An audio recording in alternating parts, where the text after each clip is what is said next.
নমস্কার, আমি দেবস্মিতা শাস্ত্রী। আজকে একটি নতুন ভিডিও নিয়ে এসেছি। ভিডিওটির বিষয় হলো দুর্ঘটনার থেকে বাঁচার উপায়। আমাদের গাড়ি ঘোড়া রাস্তাঘাটে যত বেড়েছে তত দুর্ঘটনার প্রবণতাও বেড়ে চলেছে। কিন্তু দুর্ঘটনাকে ভয় পেয়ে বাড়িতে বসে থাকলে তো চলবে না, আমাদেরকে তো কাজে কর্মে বেরোতেই হবে।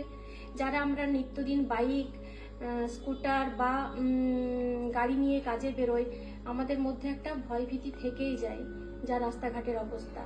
তো যারা আমরা এরকম গাড়ি বা বাইকে করে অফিসে বা কাজের জায়গায় যাই, তারা এই ক্রিয়াটি করে রাখুন।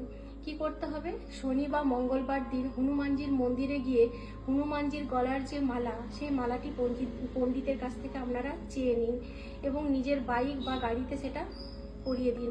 এবং নিজে ঠাকুরের জন্য যে মালাটি নিয়ে যাবেন পুজো করাতে, সেটি ঠাকুরকে অর্পণ করে দিন। আর যেটি করতে হবে, ঠাকুরের পায়ের যে মেটে সিঁদুর, সেটি নিয়ে আপনার গাড়ি বা বাইকে আপনি ওম চিহ্নটি লিখে রাখুন। এভাবে আপনি এটা একটা মঙ্গলবার বা শনিবার ধরে করুন এবং দেখবেন সমস্ত বিপদের হাত থেকে আপনি রক্ষা পেয়ে যাচ্ছেন। নমস্কার।